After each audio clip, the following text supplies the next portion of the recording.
नमस्कार। जो साथी यहाँ हों उनमें से लोग कमेंट करें कि आवाज़ आ रही है और तस्वीर, वीडियो और ऑडियो ठीक है। तो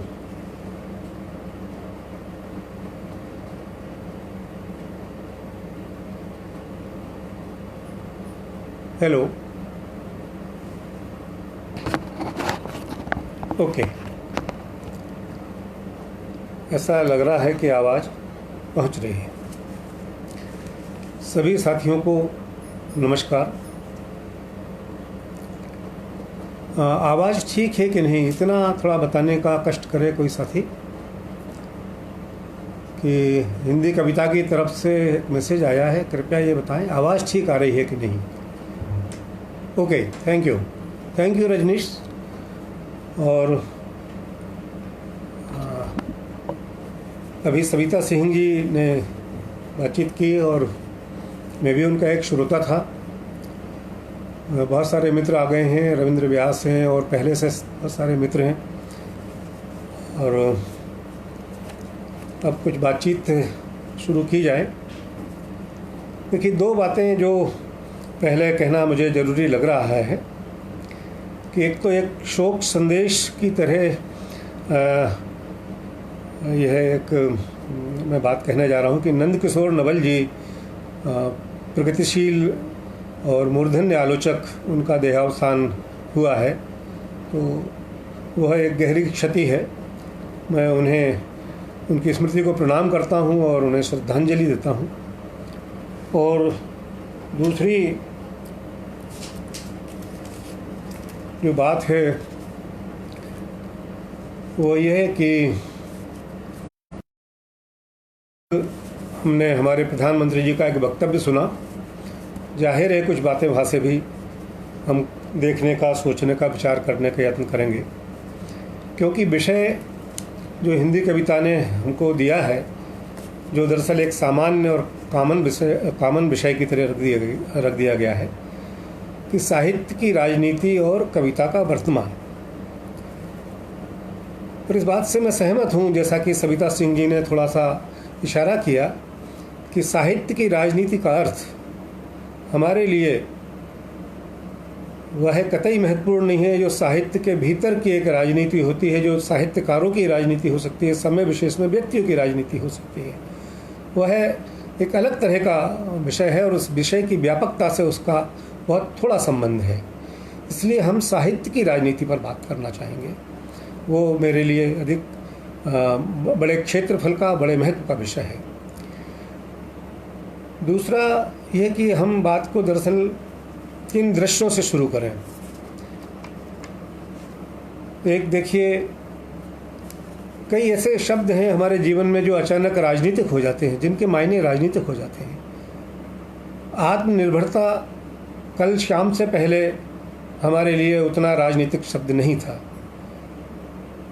जाहिर है कि ये आत्मनिर्भरता का जो शब्द है वो समाजशास्त्रियों के लिए और राजनेताओं के लिए अलग ढंग से राजनीतिक शब्द होगा, और एक कवि के लिए, एक लेखक के लिए, एक विचारक के लिए अलग तरह से ये एक राजनीतिक शब्द होगा।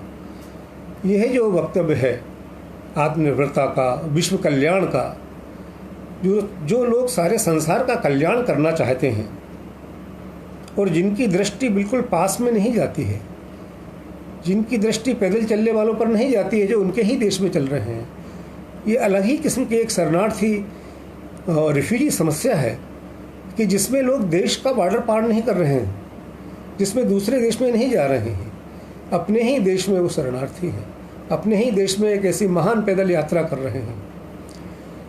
इस पर किसकी निगाह जाती है? किसी लेखक की, किसी कवि की निगाह जाती है। इसके प्रमाण हमको मिले हैं और यह राजनीतिक दृष्टि है। इस राजनीतिक दृष्टि के बिना कोई भी साहित्य नहीं बनता है। जाहिर है हम उन साहित्य की श्रेणियों को जानते हैं जो साहित्य से साहित्य पढ़कर पैदा होती हैं, जो एक खास तरह की रूमानियत में गर्क हो जाती हैं। और वह दृष्टि भी हमारे सामने है जब हम कला को केवल कला के लिए ही वर्णित करना चाहते हैं, उसको प्रस्तुत करना चाहते हैं। ये बहुत सामने ये डिस्कशन हमारे सामने उपलब्ध है और हम इसको किसी भी तौर पर पैदल चलना ये कैसा दृश्य है, एक त्रासदी को आप कैसे लेते हैं? महामारी की त्रासदी है ये, सामाजिक त्रासदी है, राजनीतिक त्रासदी है, या व्यक्तिगत घर लौटने भर की इच्छा की त्रासदी है? जाहिर है कि जब तक आप इसको ठीक से नहीं समझेंगे, इस त्रासदी को देखने की आपकी और हमारी निगाह में एक फ़र्क रहेगा।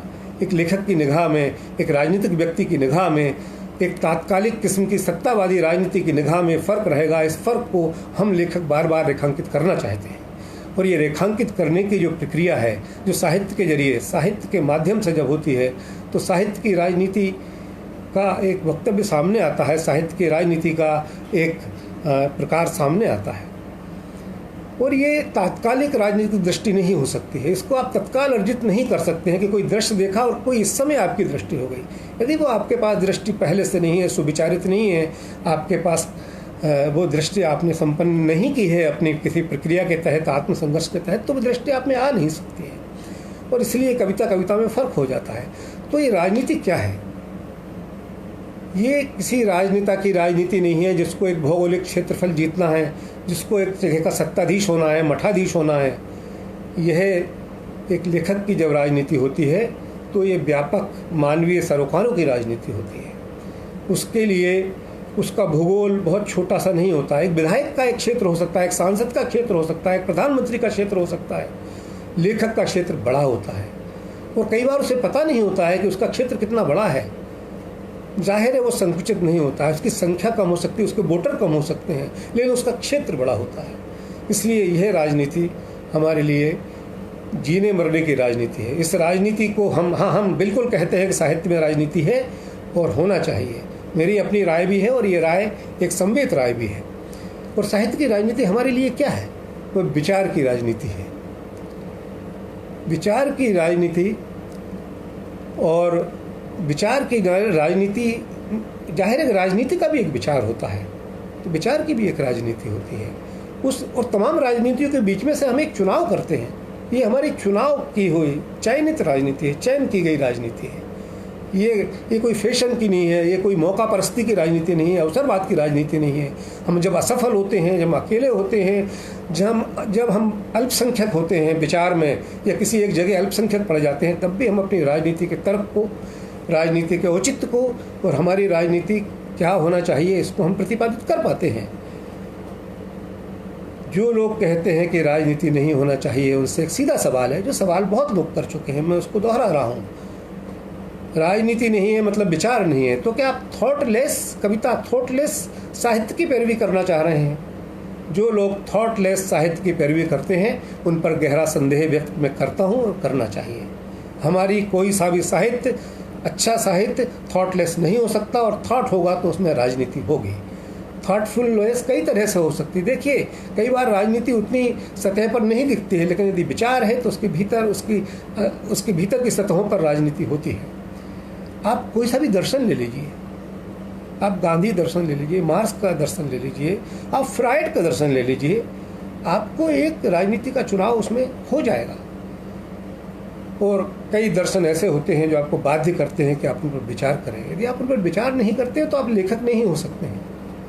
आप उनके साथ नहीं चलते हैं, उनके प्रतिपक्ष में, उनके पक्ष में खड़े नहीं होते हैं, तो आप लेखक नहीं हो सकते। राजनीति का चुनाव, राजनीति को समझना, तमाम राजनीतियों में से ये देखना कि कौन सी राजनीति जनता के लिए, जनपक्षधर है, जनपक्षधरता के लिए ज़रूरी है, उसका चुनाव आप नहीं करते हैं तो आप लेखक नहीं हो सकते हैं, मूल्यवान लेखक नहीं हो सकते, आप ध्यानाकर्षण करने वाले लेखक नहीं हो सकते हैं।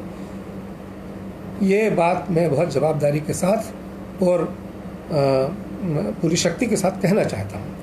इसीलिए, और ये राजनीति देखिए व्यक्तिगत राजनीति नहीं है, ये मेरे अपने लिए राजनीति नहीं है, ये समाज के लिए है। इसका ये व्यक्ति परक ना होकर समाज परक राजनीति है।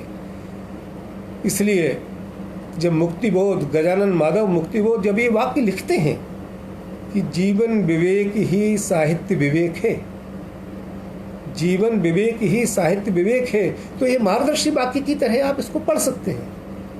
ये एक ऐसा वाक्य है जिसे आप लेके चल सकते हैं। यहाँ विवेक में सारी चीज़ें शामिल हैं, तार्किकता भी शामिल है, औचित्य भी शामिल है, क्योंकि विवेक आपको जब, और देखिए इसमें ये क्या कह रहा है, जो जीवन विवेक है वही साहित्य विवेक है। साहित्य का विवेक अलग से नहीं होता है। ऐसा नहीं हो सकता जीवन में तो आप विवेकहीन बने रहें और साहित्य में आकर अचानक विवेकवान हो जाए, ये कैसे संभव है। यह बात मेरे लिए तो कम से कम बहुत मार्गदर्शी वाक्य की तरह है। इसलिए मैं बार बार कहता हूँ कि मुक्ति बोध की डायरी बहुत महत्वपूर्ण डायरी है, एक साहित्यिक की डायरी की तरह, और उसको पढ़ना बहुत सारी उन समस्याओं के हल की तरफ बढ़ना है जो सवाल बार बार उठाए जाते हैं, जिसमें विचारधारा के सवाल हैं, जिसमें पक्षधरता के सवाल हैं, जिसमें बेहतर साहित्य के लोकप्रियता के साहित्य की लोकप्रियता, साहित्य की श्रेष्ठता, ये सारे सवाल उसमें उनके जवाब मुक्तिबोध ने दिए हैं। और वो जवाब माने ऐसे नहीं दिए हैं कि उनका जवाब है, वो जवाब बहुत तार्किकता से, बहुत विचार से पैदा हुआ जवाब है। जिसे पेशवा की डायरी बहुत महत्वपूर्ण है। अंतर्मन के साथ लेखक का क्या संबंध होना चाहिए, और एक अकेला मनुष्य कितना घबराहट, कितनी व्याकुलता और कितनी बेचैनी में जीवित रह सकता है, और उसका संसार को वो कैसे देखता है, वो एक अलग आयाम है। लेकिन मुक्तिबोध की डायरी अलग ढंग से, एक सामाजिक ढंग से इन चीज़ों को सामने रखती है, और ये जीवन की राजनीति है। आप इस राजनीति में भाग लें या मत लें, यह आपको प्रभावित करेगी। कोई सा भी वाक्य आप बोलकर देखिए, अपने जीवन के बारे में 10 वाक्य बोलकर देखिए, आपको पता लगेगा कि वो सारे वाक्य किसी ना किसी राजनीति से संचालित हैं। और जो तटस्थता है, जो ये कहना कि हम राजनीतिक नहीं हैं, या तो ये भोलापन है, या चालाकी है, या एक तरह की कायरता है, भयभीत होना है एक तरह की।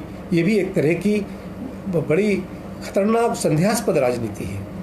तो इन चीज़ों को मैं ये कहना चाहता हूँ कि ये जो हमारे समय की राजनीति है, इस साहित्य की राजनीति दरअसल जीवन से निश्चित है। आप जीवन को समझते हैं, आप जीवन के बारे में बात करते हैं, तो आपको साहित्य की राजनीति के बारे में बात करना पड़ेगा। ये जो पैदल चलने का दृश्य है, जो इतने गरीब लोग, जिसमें अपमान है, भूख है, मृत्यु हो, जन्म है, जीवन है, कितनी सारी घटनाएं उस पैदल चलने में हो रही हैं। बच्चे पैदा हो रहे हैं, लोग मर रहे हैं, उनको घाव हो रहे हैं, वो अपमानित हैं। उनको लगभग आपने भिखारियों में बदल दिया है। एक पूरे श्रमिक वर्ग को आपने भिखारियों में बदल दिया है। वो भिखारी नहीं है। यह कौन सी राजनीति है? आप विश्व कल्याण की बात करते हैं और चाहते हैं कि कभी इसका नोटिस न ले। ये बहुत ही उचित है कि बोधिसत्व ने, संजय कुंदन ने, देवी प्रसाद ने और हमारे तमाम ये कविताएं लिखी, इनकी एक तात्कालिकता हो सकती है। तात्कालिकता की इनकी अपनी एक समस्या कविता के भीतर हो सकती है, लेकिन ये अपने समय को इनरोस करती है। और ये इस राजनीति से आप विमुख नहीं हो सकते हैं, आप अपने समय से विमुख नहीं हो सकते हैं। कैसे आप किस तरह की बात कर सकते हैं कि नहीं हमें, और जो अभी सविता ने कहा वो बात बिल्कुल ठीक है कि फासिज्म एक विचार है। विचार है तो उसकी राजनीति है, राजनीति है तो उसका एक विचार है। हम फासिज्म को पहचानने में कैसे चूक कर सकते हैं? और चूक करेंगे तो हम कविता में चूक करेंगे। जब आप कविता में चूक करेंगे तो आपकी कविता 2M दर्जे की हो जाएगी, किसी काम की नहीं रहेगी, कितनी भी अच्छी शब्दावली से भरी हो क्यों ना हो। तो कविता के बहुत सारे काम हैं। यदि आपकी कविता साक्ष्य नहीं बनती है, आपकी कविता गवाही नहीं देती है, वो गवाह की तरह नहीं खड़ी है, इस बारे में कितनी सारी बातें कितने सारे लेखकों ने कही हैं। मिबोश की किताब है विटनेस ऑफ पोइट्री। चेस्लाव मिबोश जो पोलैंड के बहुत महत्वपूर्ण कवि हैं, और तमाम लोगों ने, तमाम महान कवियों ने इस बात को कहा है। और हम अब आप बात कर रहे हैं कि लोकल ग्लोबल वगैरह की बात कर रहे हैं, तो लोकल ग्लोबल के प्रत्यय तो साहित्य में पहले से उपलब्ध है। और हम कहते हैं कि स्थानीयता के बिना कोई कविता नहीं होती, लेकिन स्थानीयता को ही मूल्य मान लेना अपने आप में खतरनाक है। आप यदि श्रीहरिकोटा से कोई रॉकेट लॉन्च करते हैं तो ठीक है, आपको एक लॉन्चिंग पैड चाहिए, लेकिन जाता तो वो अंतरिक्ष में है। यदि आपकी कविता एक बोतल में लगे एक फायर वर्क के रॉकेट की तरह है कि आपने बोतल में आग लगाई स्थानीयता के नाम पर, वहीं घू घू करके वो रॉकेट रह गया या बहुत थोड़ी ऊंचाई तक गया, तो ऐसी स्थानीयता किसी काम की नहीं है। स्थानीयता को बड़े व्यापक रूप में समझने की ज़रूरत है। स्थानीयता में आपकी भाषा है, संस्कृति है, संस्कार है, आपके लोकल है, आपका मिथकीय जो समझ है वो है। इन सब चीज़ों का लेकिन नहीं जानते हैं, नहीं समझते हैं, तो कविता संभव नहीं हो सकती है। और यह देखिए, इस बात को आपको समझना पड़ेगा कि जब पोलैंड की ही एक दूसरी महान कवित्री विस्वावा शिम्बोर्स्का, जो लगभग उतनी ही ज़्यादा पढ़ी जाती हैं हिंदी में और भारतीय भाषाओं में भी, भारत में, कि वो हमको हमारी कवित्री ये लगती हैं। वो हम नहीं कह सकते वो कोई विदेशी कवित्री है। इतनी कविताएं पिछले 20-25 साल में आई हैं, इतनी सारी वैश्विक कविता, हमारे विश्व की कविता हमारे बीच में आ चुकी है, लोग पढ़ रहे हैं, बहुत सारे लोग अनुवाद कर रहे हैं। वो जब ये कहती हैं कि ये सदी का अफसोस है, वो 20वीं सदी की कविता के बारे में बात करते हुए कहती हैं कि हमारे समय का एक अफसोस है कि एक ही आदमी सबसे अच्छा और सबसे ताकतवर नहीं हो सका। एक ही आदमी सबसे अच्छा और सबसे ताकतवर नहीं हो सका, तो इसके गहरे राजनीतिक अर्थ हैं। क्या ये समस्या है हमारे समय की, हमारी राजनीति की, हमारी राजनीतिक नैतिकता की, कि जैसे ही ताकत आना शुरू होती है, अच्छाई जाना शुरू हो जाती है, और जैसे ही आप अच्छाई इकट्ठा करते हैं, आपकी ताकत कम होने लगती है। ये जो द्वैत है, ये जो मुश्किल है, ये जो विडंबना है, इसको समझे बिना आप ना कविता समझ सकते, ना जीवन समझ सकते, ना राजनीति समझ सकते। और जब तीनों को आप समझेंगे तो कविता आपकी संपन्न होगी। कविता वो सारी बातें कहेगी जो कविता को कहना चाहिए। कविता मनोरंजन का विषय नहीं है, उस तरह से मनोरंजन का विषय नहीं है। रंजन होता है कविता से। कई लोग कहते हैं कि कविता रंजक होना चाहिए, रंजक होना चाहिए, लेकिन किन के लिए रंजक होना चाहिए? जिनका वैचारिक सामर्थ्य नहीं है, उनके लिए वो कविता रंजक कैसे हो सकती है, जिसमें जो विचारवान है, जो प्राणवान है, जो दुनिया भर की बातें कर रहे हैं, है ना। तो ये सब जो हमारी समस्या है चीज़ों को समझने की, इस पर हमको बात करना ही पड़ेगी। एक हमारे समय के बहुत बड़े राजनीतिक कवि हुए हैं पिछले सदी में, और बड़े कवि भी हुए हैं। बर्टोल्ड ब्रेख्ट के बारे में हम थोड़ी सी बात करेंगे, उनकी काव्य पंक्तियों के सहारे। उनका एक वक्तव्य है छोटा सा कविता में ही, कि एक मूर्ख व्यक्ति ही चिंता रहित हो सकता है। कोई भी, और जिसको कबीरदास भी कहते हैं, ज्ञानी भुगते ज्ञान से, मूर्ख भुगते रोए।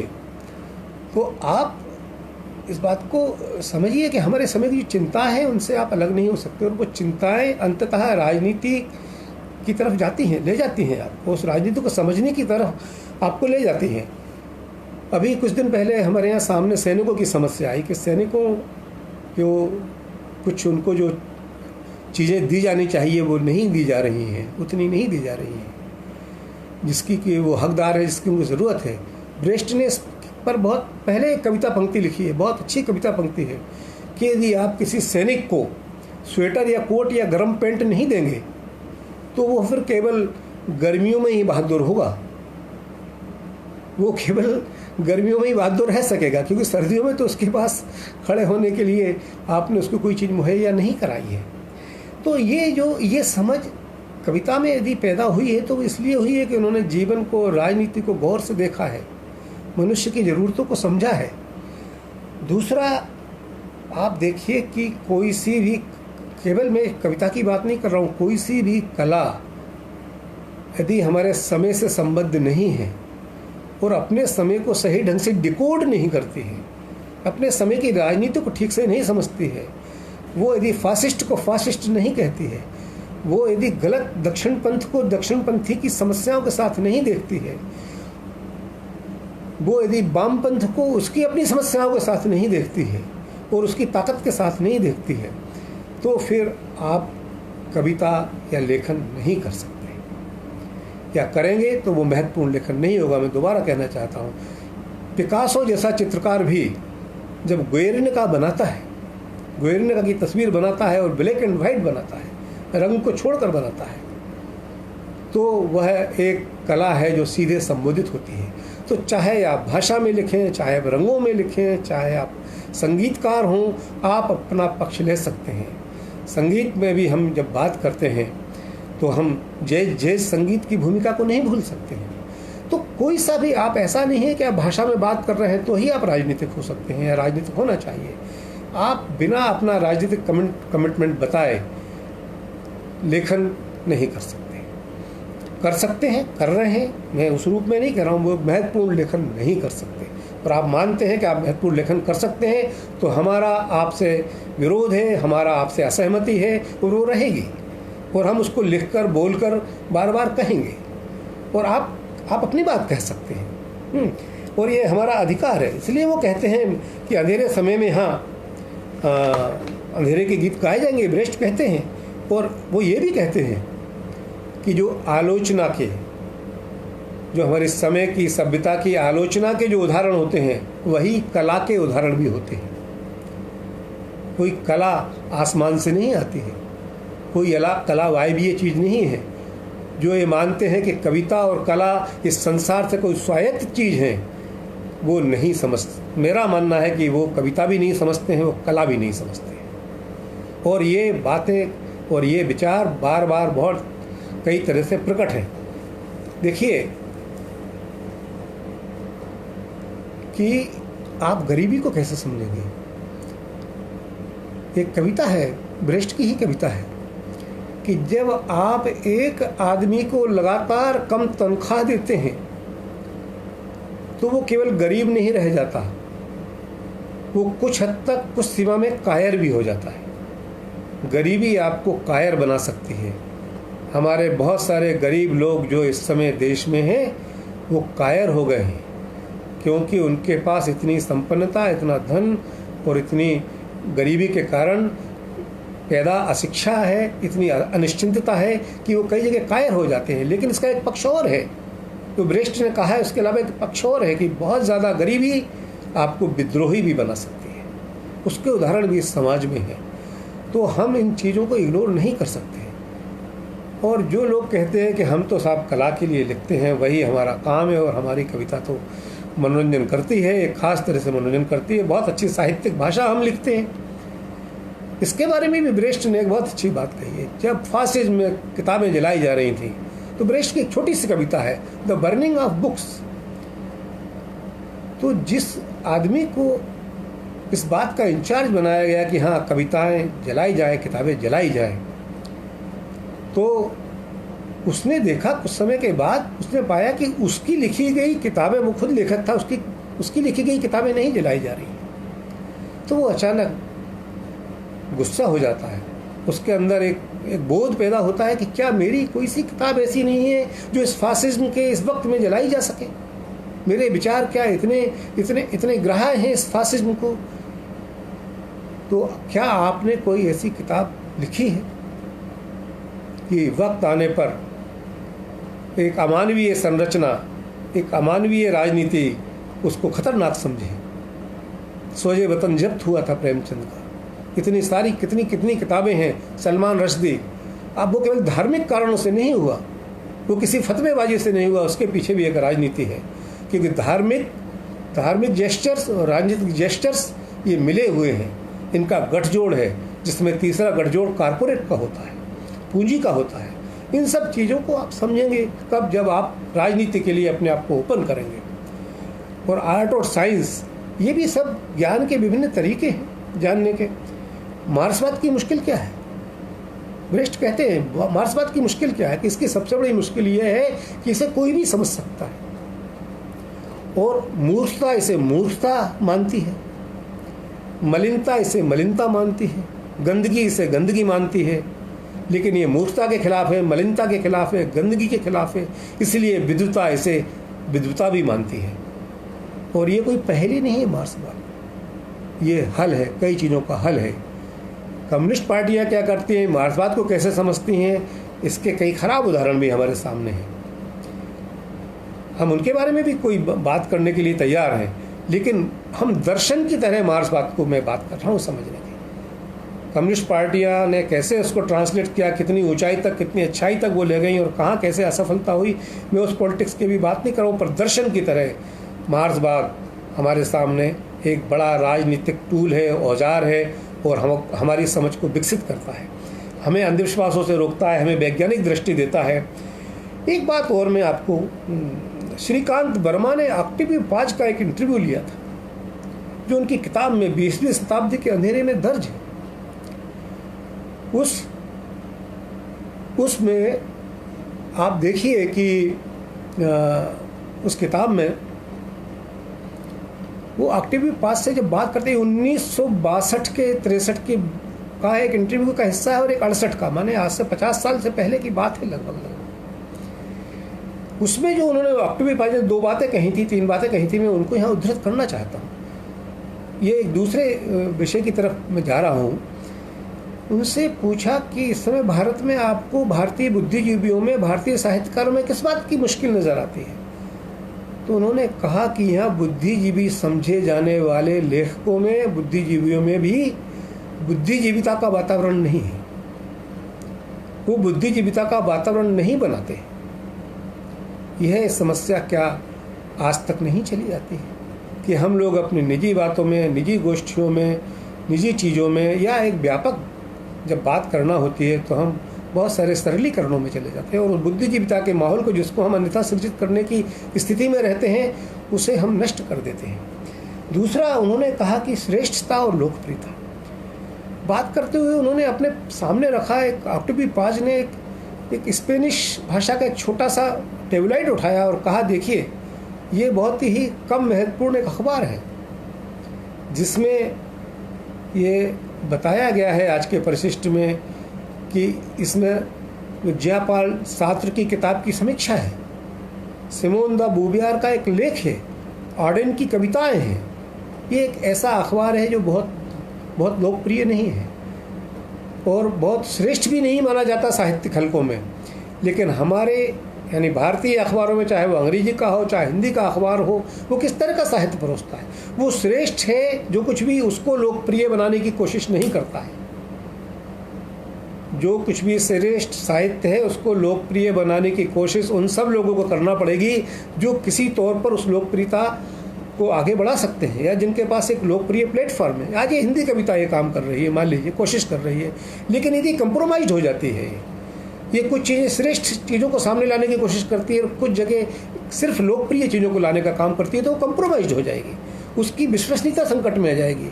इसलिए हमारे देखिए लेखक और आलोचना, ये विश्वसनीयता के संकट जब खड़े हो जाते हैं कि एक लेखक एक कविता किसी और तरह से लिखता है किसी एक परिस्थिति में और दूसरी परिस्थिति में अपनी दृष्टि को बदल लेता है, या आलोचक एक किसी औजार से किसी एक कवि की प्रशंसा करता है और उसी औजार से किसी दूसरी कवि की बुराई करता है, निंदा करता है या उसकी आलोचना करता है, तो आलोचक अविश्वसनीय हो जाता है। तो जब तक आपकी दृष्टि स्पष्ट नहीं होगी, स्थिर नहीं होगी, आपके औजार बहुत आप सुविचारित नहीं होंगे, तब तक आलोचना और लेखक भी कभी भी अविश्वसनीय बना रहेगा। ये सारे मुद्दे ऐसे हैं। और तीसरी बात जो उन्होंने कही थी वो आज बहुत लागू होती है ऑक्टेवियो पाज ने उस इंटरव्यू में, कि देशभक्ति और राष्ट्रवाद हमेशा ही पूरे संसार में, भारत में ही नहीं पूरे संसार में, एक खराब और झूठी कविता को जन्म देती है।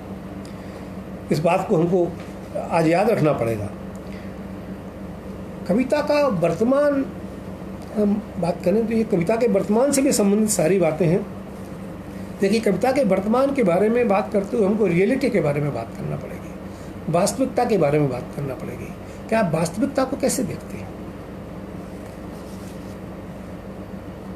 बारिश सिलम में रहने वाले व्यक्ति के लिए, किसान के लिए और एक शहरी आदमी जो अपने अपार्टमेंट की चौथी मंजिल पर बैठा बारिश देख रहा है, उसके लिए एक सी नहीं है। बारिश का प्रभाव उन सब के लिए एक सा नहीं है, मौसमों का प्रभाव उसके लिए एक सा नहीं है। इसी तरह न केवल हम मौसम की बात करें, हम किसी भी मुश्किल की बात कर सकते हैं जीवन में, किसी भी संकट की बात कर सकते हैं, वो रिलेटिव है। आप जिस जगह हैं उस जगह से आपकी रियलिटी क्या है और दूसरी जगह की वास्तविकता को आप देख पा रहे हैं कि नहीं, समझ पा रहे हैं कि नहीं, मेटामॉर्फोसिस आप अपना कर पा रहे हैं कि नहीं, ये इस पर उंगली रखे बिना आप सापेक्ष जो वास्तविकता है, सापेक्ष जो रियलिटी है, उसको नहीं समझ सकते। और यह बहुत ज़रूरी है। विविधता को कैसे देखते हैं, जाति को कैसे देखते हैं, धर्म को कैसे देखते हैं, जिस जाति में आप पैदा हुए उसको दूर से कैसे देखेंगे, जाति से विलग होकर कैसे देखेंगे, जिस धर्म में आप पैदा हुए उस धर्म से दूर जाकर आप कैसे देखते हैं। यदि आप केवल उसी कोण से देखना चाहते हैं, अपनी वास्तविकता को अपने ही गड्ढे से देखना चाहते हैं, अपनी वास्तविकता को अपनी ही वास्तविकता के कीचड़ में, अपनी ही वास्तविकता के सुख में लिथड़ कर देखना चाहते हैं या दुख में लिथड़े हुए देखना चाहते हैं, तो फिर आप साहित्य को और कविता को समझने में और समझाने में और उसको अंगीकार करने में गहरी चूक करेंगे।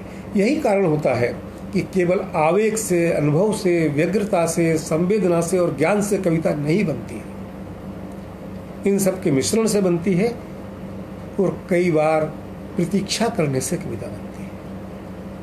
आप तात्कालिकता एक उसकी ज़रूरत हो सकती है, लेकिन बड़ी कविता आवेग, अनुभव, संवेदना, व्यग्रता के साथ साथ प्रतीक्षा से बनती है। आपको कई बार बहुत लंबी प्रतीक्षा करना पड़ती है और ये प्रतीक्षा करना आपको एक कवि मन और कवि की समझ और दृष्टि की समझ और कला के प्रति विश्वास, इन सब से मिलकर होती है। इसलिए कविता में जब संज्ञाएं आती हैं तो वो सिर्फ संज्ञाएं नहीं रह जाती, वो सर्वनाम हो जाती हैं, वो क्रियाएं हो जाती हैं, क्रिया विशेषण हो जाती हैं और वो स्थिर भी नहीं होती, वो गतिशील हो जाती हैं।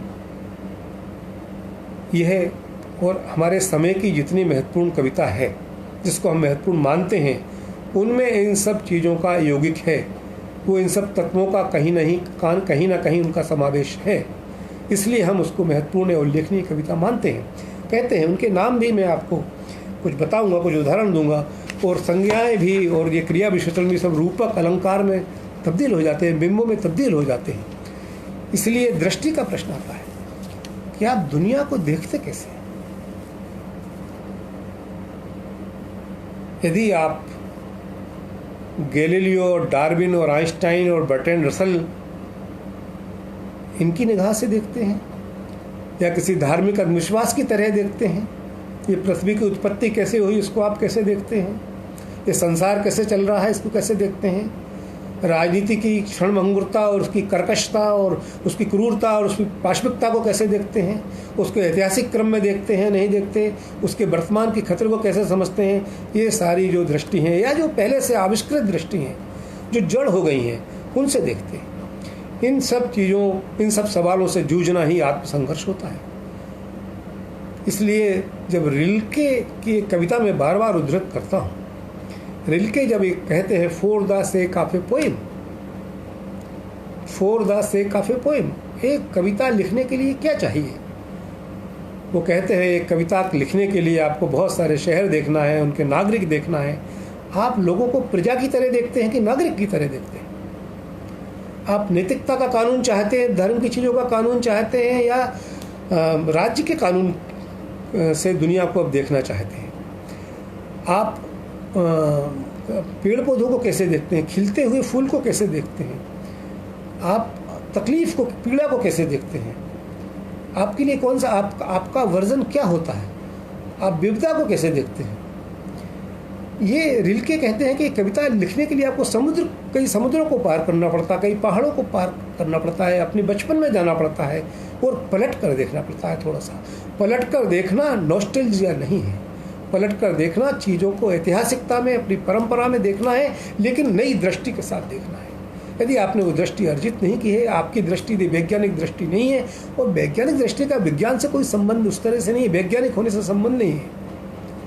वो तो हम भी देखते हैं कि एक वैज्ञानिक रॉकेट छोड़कर या एक आदमी कंप्यूटर घर में लाकर उस पर साथिया बना सकता है, तो वो वैज्ञानिक दृष्टि नहीं है, वो एक उनकी विशेषज्ञता है। वैज्ञानिक दृष्टि बिना पढ़े लिखे आदमी, एक किसान में भी हो सकती है, एक मजदूर में भी हो सकती है, और एक बहुत सुविचारित पढ़े लिखे प्रशासनिक अधिकारी में भी नहीं हो सकती है, एक राजनेता में भी नहीं हो सकती है, जिसके प्रत्यक्ष प्रमाण हम देखते रहते हैं। लेकिन एक लेखक को इस दृष्टि को अर्जित करना बहुत ज़रूरी है। जैसी दृष्टि होगी वैसे ही आपकी कविता होगी। आप संपत्ति को कैसे देखते हैं, संपत्ति बिखरी हुई है, उसको कैसे देखते हैं? जैसे देखेंगे वैसे ही तो संपत्ति को आप लिखेंगे। रूदो जब कुल 3 शब्दों में इस परिभाषा को देते हैं कि संपत्ति चोरी है, कुल 3 शब्द हैं, इसमें है केवल वाक्य पूरा करने के लिए है, और संपत्ति के बारे में कहा गया है तो एक ही शब्द में कहा गया है, दरअसल चोरी। संपत्ति जहाँ जहाँ दिखती है वो चोरी है। यदि इस बात के अर्थ को आप नहीं समझ पा रहे हैं या नहीं समझना चाहते हैं तो आप इस दुनिया को समझने का कोई संघर्ष नहीं कर रहे हैं, और उस समझ को अर्जित किए बिना आप संपत्ति के बारे में, संपत्ति सृजन के बारे में, पूंजी के बारे में और अमीरी गरीबी के बारे में भी कविता नहीं लिख सकते। लिखेंगे तो वो झूठी कविता होगी, हमारे समय की और पूरे ऐतिहासिक रूप से उन चीज़ों को देखने की, मुंह मोड़कर देखने की एक कवायद भर होगी।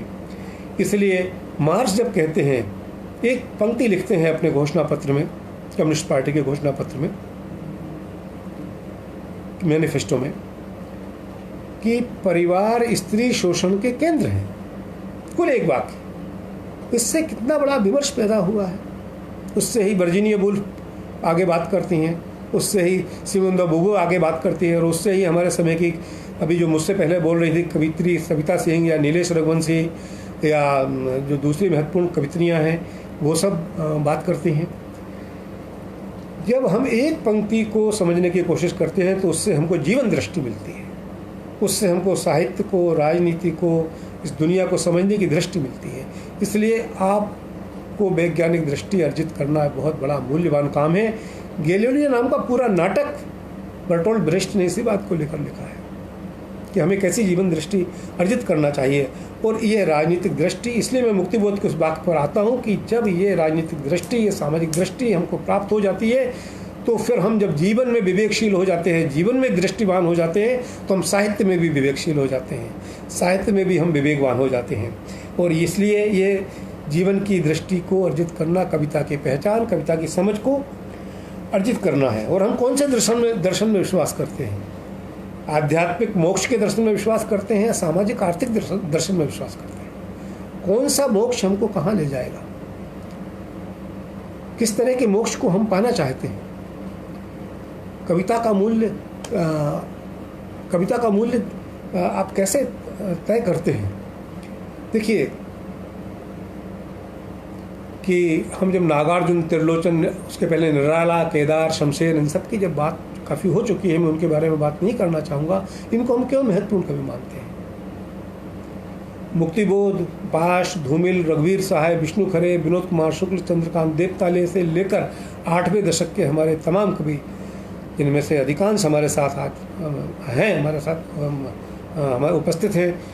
उसके बाद विमल कुमार, देवी प्रसाद मिश्र से लेकर जो हमारी एक नीलेश कात्यायनी, अनीता वर्मा, गगन गिल और सविता सिंह, तमाम जो कवित्रियाँ हैं। फिर नए कवियों में देखिए, मैं सूची आपको बता रहा हूँ, क्यों बता रहा हूँ, बताता हूँ मैं आपको। मनोज झा हैं, बोधिसत्व हैं, प्रभात हैं, पंकज चतुर्वेदी हैं, अदनान हैं, विहाग वैभव हैं, हरिओम राजौरिया, अनिल करमेले से लेकर बसंत सकरगाय तक नए से नए कवियों की हम बात करना चाहेंगे। इन सब की कुछ कविताएं यदि हमको महत्वपूर्ण लगती हैं, बहुत सारे नाम हैं, मैंने एक प्रतीकात्मक रूप से नाम रखे, इनकी कविताएं हम क्यों महत्वपूर्ण मानते हैं? देखिए, प्रभात की कविता है कि आशा के नाम से लिखी गई कविता है। उसके 3 हिस्से हैं। उसमें एक पंक्ति आती है कि बिना आशा के कौन चलता है पैदल। आप इस दृश्य से देखिए, ये कविता बहुत पहले की है। आज लोग पैदल चल रहे हैं, किसी आशा में चल रहे हैं। और ये पैदल चलना क्या सड़क पर ही पैदल चलना है? ये क्या जीवन में पैदल चलना नहीं है? ये क्या अपने विचारों में पैदल चलना नहीं है? क्या राजनीतिक दृष्टि को समाविष्ट करते हुए, उसको समझते हुए पैदल चलना नहीं है? क्या राजनीतिक अविश्वास के तहत पैदल चलना नहीं है? ये केवल क्या महामारी से भागना है? ये राजनीतिक अविश्वास जो पैदा हो गया है, ये तय हो गया है कि राजनीति हमारी रक्षा नहीं कर सकती है, राजनीति हमारे लिए रक्षक नहीं है, ये उसके लिए भी पैदल चलना है। तो आशा भी है। देखिए, आशा हमेशा निराशा के बीच में आशा कब सक्रिय हो जाती है हमें पता नहीं चलता। और आशा एक इतनी बड़ी चाबी है, चाहे उसमें कितनी ही जंग लग चुकी हो, वो किसी भी ताले में लग जाती है और अक्सर ताले खुल जाते हैं। तो जो आशा की ये दृष्टि है, आशा की ये जो सृष्टि है, और आशा में जो हमारा विश्वास है, जो अवचेतन में भी रहती है, कई बार हमें पता नहीं चलता है, इस आशा की रक्षा कौन करता है? एक बेहतर राजनीतिक दृष्टि वाली कविता, एक बेहतर जीवन दृष्टि वाली कविता ही इस आशा की रक्षा करती है। और ये और अरबाज जैसा एक नया कवि, वो अपने जीवन से ही तो वो कविता निकाल कर लाता है, जो मस्जिद के ऊपर, मस्जिद के भीतर चलने वाली, और बच्चों को केंद्र में रखकर, और बच्चों की गतिविधियों को कैसे आप निरस्त नहीं कर सकते, और कैसे जो धार्मिक रूप से चीज़ों को बड़े लोग परंपरा में करने की कोशिश कर रहे हैं, वो कैसे हास्यास्पद हो जाती हैं। ये सब चीज़ें जीवन से आती हैं। बिना जीवन के यदि आपको कविता लिखना है, बिना जीवन दृष्टि के आपको कविता लिखना है, तो हिमालय पर बैठकर लिखिए, हिमालय पर बैठकर लिखिए। कई लोगों ने डाक बंगलों में भी लेखन किया है। वो एक तरह का एकांत पाने के लिए तो ठीक है, उस तरह के अकेलेपन से आप अंततः कलाएँ सामाजिक हैं, अंततः कविता सामाजिक है, इस बात को समझे बिना आप कुछ नहीं कर सकते। और कवि को बहुत सारी जगहों पर जाना पड़ता है, यात्राएं करना पड़ता है। यदि आपका दृष्टि नहीं है, प्रॉपर दृष्टि नहीं है, तो क्या आप दृष्टि दोष है? क्या आपके पास दृष्टि भंग है, या आप में कोई भंगापन है? यदि है तो हम उस भंगेपन को रेखांकित करेंगे, उस दृष्टि देश को रेखांकित करेंगे। दृष्टि पाना एक जरूरी काम है। और आपकी दृष्टि क्या है? हो सकता है आप मुझसे कह सकते हैं, सवाल बिल्कुल कर सकते हैं, क्या मेरी दृष्टि एकांगी है? मैं जवाब दूंगा जब मौका आएगा कि मेरी दृष्टि एकांगी नहीं है। कैसे नहीं है? मेरी दृष्टि मैंने एक प्राप्त की है, तमाम दृष्टियों में से, तमाम चीज़ों में से एक प्राप्त करने की कोशिश की। मैंने क्या, परंपरा में मुझे मिली है, उस परंपरा में से मैंने चुनाव किया है। और हमारे बहुत सारे, आप चुनाव कर सकते हैं, ये आपकी स्वतंत्रता है, ये आपकी लोकतांत्रिकता है। ये आप चुनाव पर, लोकतंत्र को भी आप कैसे समझेंगे यदि आपके अंदर सही राजनीतिक दृष्टि नहीं होगी? और यदि आप माँ के बारे में भी कविता लिखेंगे, आप कहेंगे माँ के बारे में कविता लिखना कैसे राजनीतिक है? बिल्कुल राजनीतिक है।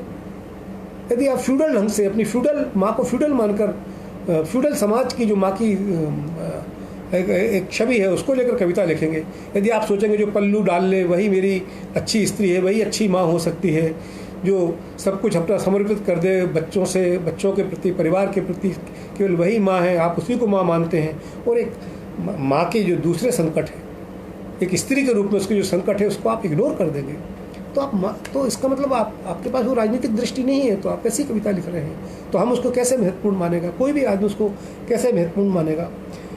तो देखिए, शायर वारसन एक बिल्कुल नई कवित्री है, सोमालिया की है, ब्रिटेन में रहती हैं, हमारे कई कवि परिचित हैं उससे, अनुवाद उसके आए हैं। शायर वारसन जब ये कहते हैं कि हमारे आदमी नहीं है, तो वो बताती है हमारे आदमी इसलिए आदमी नहीं है कि ये जो राजनीति हमको मिली है, जिस समय में हम रह रहे हैं, उसको हमारे आदमियों को उठा के पुलिस ले गई, कईयों को गोली मार दी, जेल में बंद कर दिया गया है, उनको आपस की झगड़ों में मार डाला गया है। तो वो हमारे आदमी हमारे नहीं रह गए हैं। अब इस संसार में हम केवल औरतें बची हैं, इस घर में हम औरतें बची हैं। तो क्या हम केवल इसलिए हैं कि हम शोक मनाते रहें, मातम मनाते रहें, हमारे उन लोगों की प्रतीक्षा करते रहें, उन आदमियों को जिन्हें सरकार खा गई है, जिन्हें व्यवस्था खा गई है? नहीं। ये कविता बताती है कि हम केवल प्रतीक्षा करने के लिए नहीं बने हैं, हमें अपनी भूमिका का निर्वहन करना पड़ेगा। स्त्रीवादी कविता इस तरह से भी लिखी जा सकती है, जो केवल स्त्रीवादी नहीं है, वो हर उस व्यक्ति को संदेश देती है कि जब आपके साथ अन्याय हो तो आप खड़े हों और उसके लिए काम करें। दूसरा कि समय कितना हो गया है, जरा ये देखूं मैं। मुझे 45 मिनट के लिए लगभग कहा गया था, तो मैं लगभग 40 मिनट या 44 मिनट बोल चुका हूं, लेकिन मैं 2-5 मिनट में अपनी बात फिर ख़त्म करूंगा, क्योंकि बात से बात निकल आती है। मैं कुछ कविताओं का जिक्र भी थोड़ा, क्योंकि कविताओं का जिक्र अन्यथा इतना करने का मौका मिल जाता है, तो मुझे लगता है कि मैं मुख्य उन बातों पर ही, उन बिंदुओं पर बात करूं जो हमारे लिए इस मौके पर विचारणीय हैं। और मैं ये कहना उपयुक्त समझता हूँ कि यदि हम ये कहते हैं कि धूमिल की कविता महत्वपूर्ण है, ये हमें याद आती है। देखिए, कविता वो महत्वपूर्ण है जो वैसे भले याद ना रहती हो, वैसे भले हमारी स्मृति में ना रहती हो, हम भूल चुके हो, ऐसा लगता है हमें नहीं याद आ रही, लेकिन किसी दृश्य में, किसी संकट में जो अचानक याद आ जाती है। जिनकी मैं बात कर रहा था, एक मार्टिन स्पाडा नाम के कवि हैं, अमेरिकन कवि हैं। वो कहते हैं कि आप कहते हैं कविता कुछ कर नहीं सकती, कविता की कोई भूमिका नहीं है। कितनी छोटी सी एक भूमिका भी कितनी महत्वपूर्ण है कविता की। देखिए, वो एक कविता में लिखते हैं, वो कविता में कहते हैं कि जब एक जेल में बंद कैदी वहाँ की लाइब्रेरी से एक कविता की किताब इशू जो जर्जर है, जिसके पन्ने हाथ लगाने से फट सकते हैं, पीले पड़ चुके हैं, जिसमें से धूल की गंध उठ रही है, जब उस कविता की किताब के वो पेज पलटता है तो वो आहिस्ता से क्यों पलटता है कि वो फट ना जाए? इस चिंता में क्यों पलटता है कि वो पेज ना फट जाए? बहुत सूक्ष्म ढंग से वो कह रहे हैं कि वो उस कविता का मूल्य समझता है। वो जानता है कि ये कविता है जो मेरे इस खेद में, मेरे इस दुर्दिन में, मेरे इस मुश्किल वक्त में मेरे साथ खड़ी हो सकती है। यदि इसका पेज फट गया तो मेरा एक साथी खो जाएगा। एक पोएट्री नाम की एक फिल्म है जो साउथ कोरिया की फिल्म है, उसमें एक 65 साल की जो उसकी नायिका है, वो अपने गहरे मुश्किल वक्त में पोएट्री कविता शिविर को ज्वाइन करती है और वहाँ वो जानती है कि मेरी जो तकलीफ़ है वो अकेली तकलीफ़ नहीं है, और मेरी तकलीफ़ देखने का जो तरीका है वो एकांगी है। जब मैं बहुत सारे लोगों से मिलता हूँ, बहुत सारे लोगों के बीच में जाता हूँ, तो मुझे कविता को देखने का, उसके मूल्यों को समझने का एक नया तरीका मुझे मिलता है। तो कविता के मूल्य हम अचानक ही हमको वो कौंधती है, याद आती है। धूमिल की कविता हमको जब हम देखते हैं कि संसद इस तरह से गड़बड़ कर रही है, तो हमको वो कविता मौन है और हम उन पंक्तियों को याद कर लेते हैं। और कौन सी कविता है जो राजनीतिक हुए बिना, व्यापक अर्थ में राजनीतिक हुए बिना जो कविता बड़ी हो सकती है?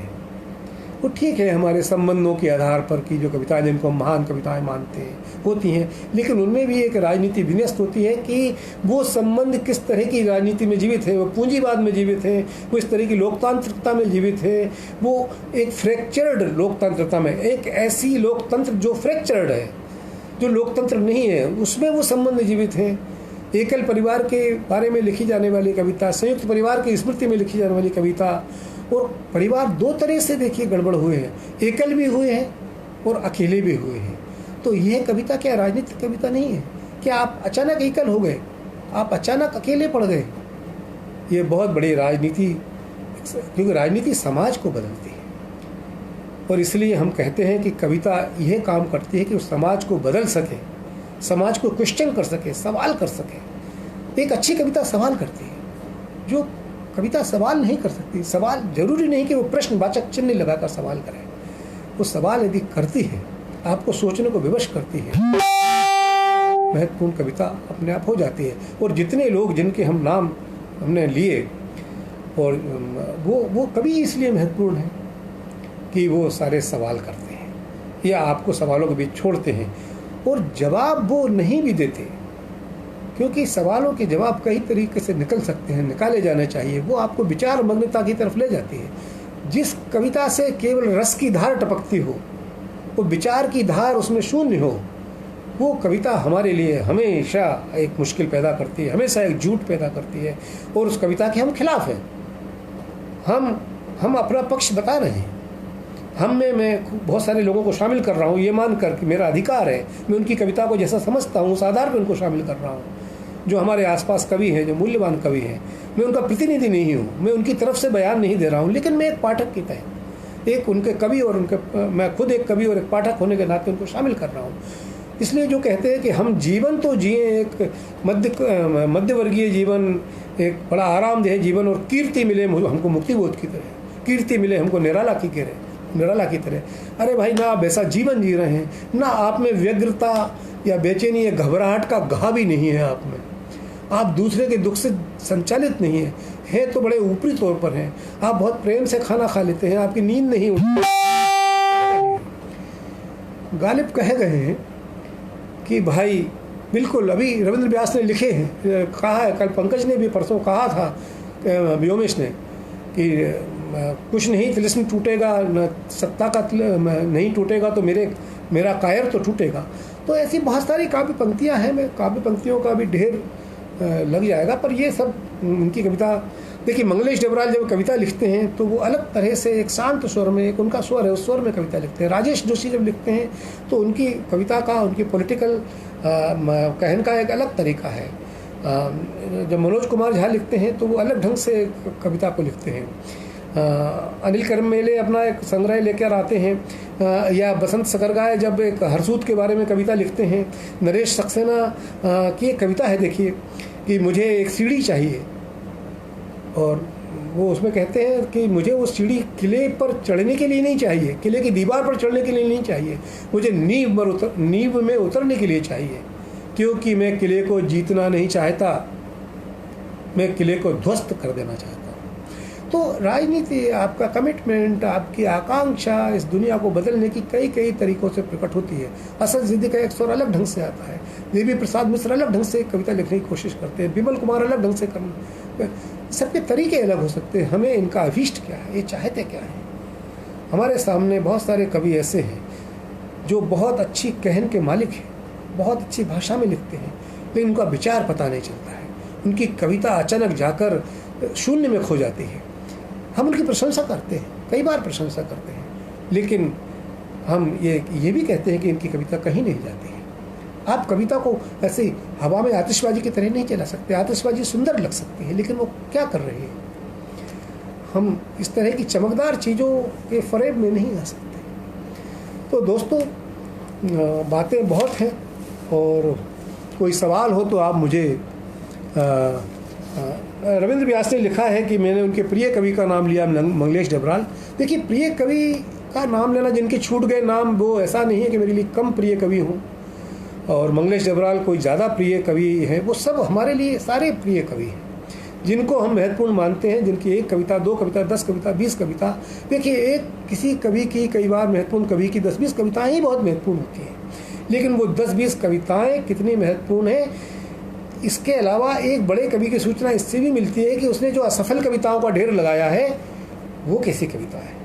एक अच्छे कवि की असफल कविताओं में भी एक संघर्ष मिलता है, उसमें कुछ देदीप्यमान पंक्तियाँ मिलती हैं, उसमें एक बड़ी पराजय मिलती है। बड़ी पराजय के कवि भी हमारे बहुत महत्वपूर्ण कवि होते हैं, और ये काम हमें करना पड़ेगा। इसलिए मैं इस बात को यहाँ पर कह देना चाहता हूँ कि जिनके मैं नाम नहीं ले पाया, मैं सूची नहीं बनाना चाह रहा हूँ।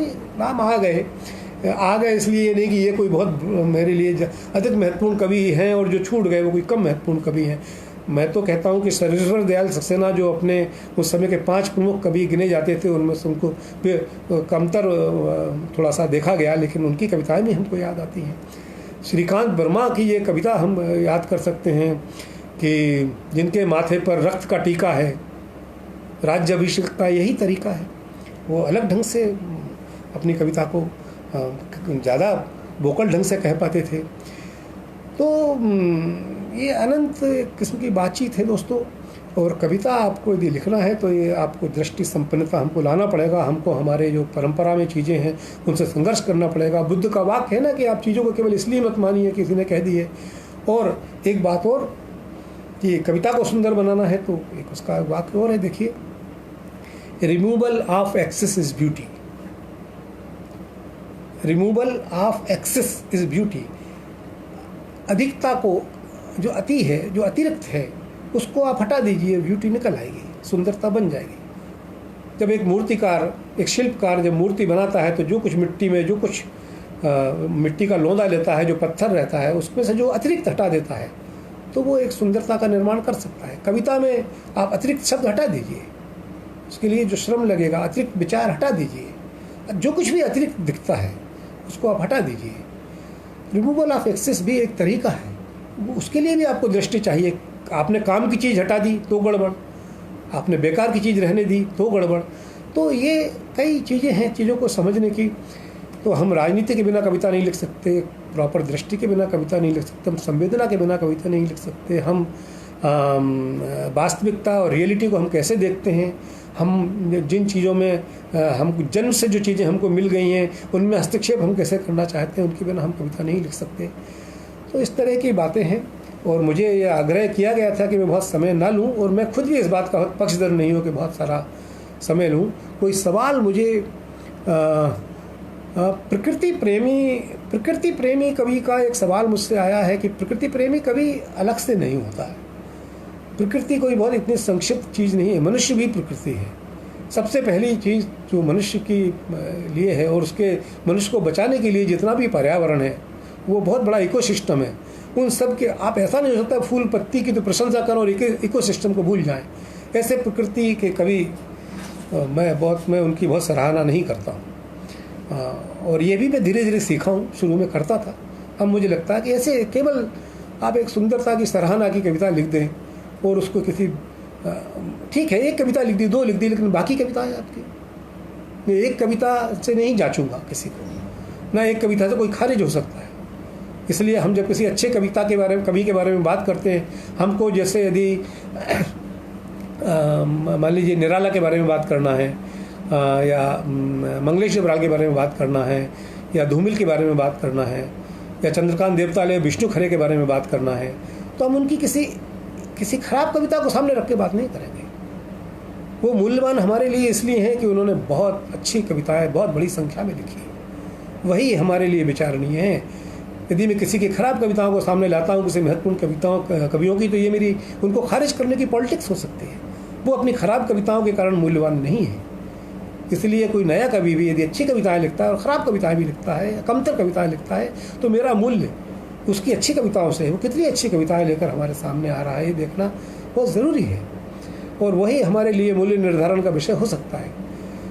जो आपस की राजनीति है, देखिए कोई कवि मेरे साथ, कोई सीनियर कवि पुरस्कार में या बातचीत में व्यक्तिगत कारणों से, उसकी अपनी व्यक्तिगत पसंद नापसंद से मेरे साथ एक ओछी किस्म की राजनीति या किसी के साथ ओछी किस्म की राजनीति कर सकता है, लेकिन मैं कवि के रूप में तो उसकी वैचारिक राजनीति को देखूंगा, मैं उसके साथ खड़ा हो जाऊंगा। उसकी खास तरह की बेईमानी, मैं उसको बेईमानी कहूँगा, वो राजनीति से ज़्यादा बेईमानी है, उसको मैं राजनीति के दायरे में नहीं लाता। यदि कोई कवि साहित्यकार के रूप में साहित्य के भीतर कोई राजनीति करता है, वो उसकी बेईमानी हो सकती है, उसकी कमजोरी हो सकती है, उसकी मुश्किल हो सकती है। इसलिए मैं अपने उन तमाम कवियों के साथ खड़ा हो जाता हूँ जो विचार की राजनीति में मेरे साथ खड़े हैं, या मेरे साथ खड़े ना हो, मेरी विचार की राजनीति को आगे बढ़ा रहे हैं और जिनसे मैं सीखा हूँ, या जो मेरी इस बात को, इस राजनीति को, इस दृष्टि को आगे ले जा रहे हैं। बाकी बातें कौन तय करेगा। हेमिंगवे कह गए हैं, हेमिंगवे ने जब अपने नोबेल प्राइज़ विनर के रूप में अपना बहुत छोटा सा लेक्चर दिया, वो कह चुके हैं कि ये जो पुरस्कार मुझे दिया जा रहा है, इसको मैं इसलिए दीनता के साथ, इसलिए दयनीयता के साथ स्वीकार करता हूँ क्योंकि मुझसे बेहतर लोगों को ये पुरस्कार मिल जाना चाहिए था जो इस समय जीवित हैं।